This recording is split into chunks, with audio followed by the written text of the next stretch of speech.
aula de hoje é sobre possessividade. É aquele famoso apóstrofo S e a preposição of. Então, se você ainda está aprendendo inglês, que é uma aula de inglês básico, essa aula é para você.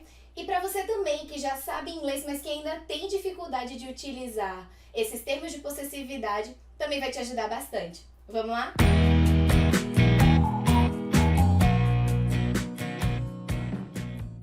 Olá pessoal do Instagram, mais uma aula da semana começando. E se você ainda não chegou à minha página, dá uma olhadinha lá, é livialeal.inglês. Se você ainda não me seguiu, me segue para receber conteúdo todo dia, novas dicas no feed de vocabulário, de termos, de expressões, muita coisa nos stories. Tá tudo muito legal, espero que vocês gostem. Agora vamos lá para a aula de hoje, que é sobre o apóstrofo S e a preposição of, que eles dão ideia de posse. O que eu quero dizer quando eu falo posse? É o simples fato de dizer que algo pertence a alguma coisa. Como, por exemplo, a casa de Susan. A casa de quem?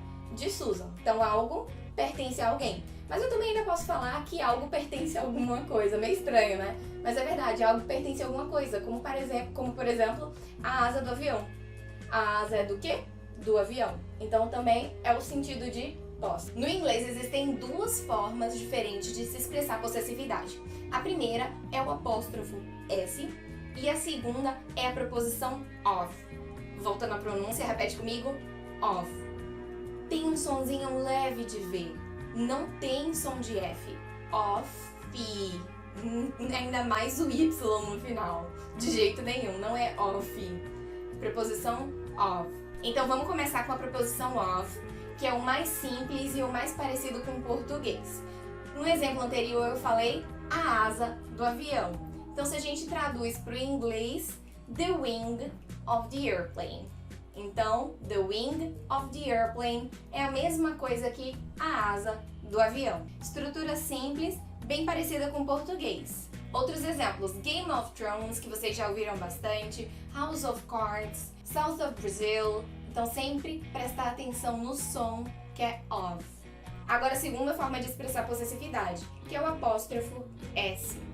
O apóstrofo S, a construção fica um pouquinho diferente do que a gente tem no português, porque com a preposição of, ele fica praticamente igual, é praticamente uma tradução. Mas quando a gente muda para o apóstrofo S, a gente não tem essa construção em português, então fica um pouquinho diferente. Vamos lá para alguns exemplos? Primeiro exemplo, a casa de Marina.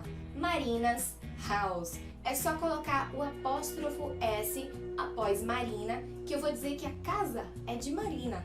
Tão simples, né? A gente só coloca ali o apóstrofo S, Marina's house. Bem mais simples que the house of Marina. Muito grande, muito desnecessário. Outros exemplos, Susan's bedroom é o quarto de Susan.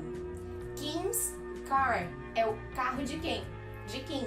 Então, bem simples, é só colocar o apóstrofo S para expressar possessividade nesse segundo caso. Agora vamos lá para o Game of Thrones das expressões de possessividade. Quando é que eu coloco o of? Quando é que eu coloco o apóstrofo S?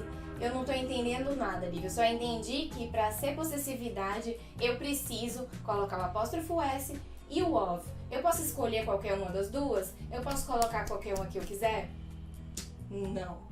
Tem uma regrinha muito simples que eu vou ensinar agora para vocês de como utilizar, de como escolher a melhor expressão para você dar significado de possessividade. Primeira regrinha bem básica. Sempre que eu tiver uma pessoa, eu vou utilizar o apóstrofo S. Lembra que eu dei aquele exemplo, The House of Marina, e ficou bem estranho, The House of Marina. Marina's House. Olha que lindo. Coisa mais simples, mais bonita de se falar. Marina's House. Então, sempre que existir pessoas, a gente utiliza o apóstrofo S. A única situação que a gente não vai poder utilizar o apóstrofo S é quando a gente tiver numa mesma frase uma característica muito longa da pessoa. Como, por exemplo, o chapéu da mulher sentada perto da porta. O chapéu é da mulher. Ela tá onde? Sentada perto da porta. Essa característica é muito grande, então não tenho como colocar o S ali, senão vai ficar the woman's hat sitting by the door. Who is sitting by the door? The woman ou hat? Então quem está sentado perto da porta? A mulher ou o chapéu? Então vai ficar algo muito estranho de se entender. Então, é the hat of the woman sitting by the door. O chapéu da mulher sentada perto da porta. Então, sempre que a gente tiver uma característica muito grande da pessoa na mesma frase de possessividade, a gente vai utilizar a expressão of.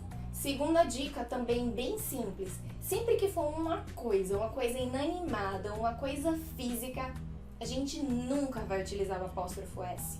A gente vai utilizar a expressão of.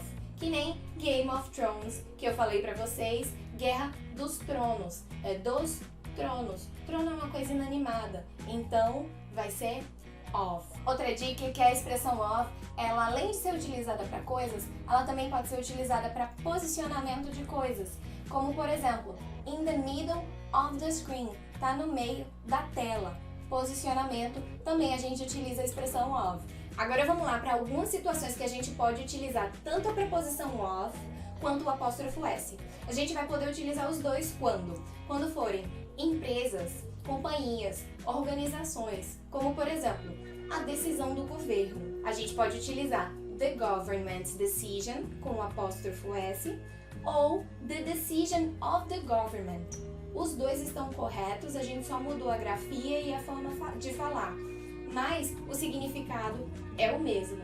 A gente também pode utilizar para lugares, cidades, países. A gente pode utilizar ambos, como por exemplo, o clima de Recife, the weather of Recife, ou então, Recife's weather. Outra situação que a gente também pode utilizar o apóstrofo S, além das pessoas, é o tempo. Today, next week, next year, tomorrow e yesterday. Um exemplo, a reunião da próxima semana, next week's meeting, com apóstrofo S. Agora revisando, a preposição of a gente vai utilizar para coisas inanimadas e posicionamentos. Apóstrofo S a gente vai utilizar para pessoas e relação de tempo. Os dois, países, cidades, organizações, companhias, empresas, a gente pode utilizar os dois. Bem, esse era o básico que eu tinha para passar para vocês sobre possessividade. Espero que vocês tenham entendido de forma clara, de forma simples, quando utiliza o apóstrofo S, quando utiliza a preposição of, quando a gente pode utilizar os dois e utilizar agora sem medo de errar. Se você ainda não curtiu esse vídeo, curte agora. E se também ainda não se inscreveu, se inscreve para receber mais material como esse toda semana, muitas dicas e muito mais. See you next time, guys!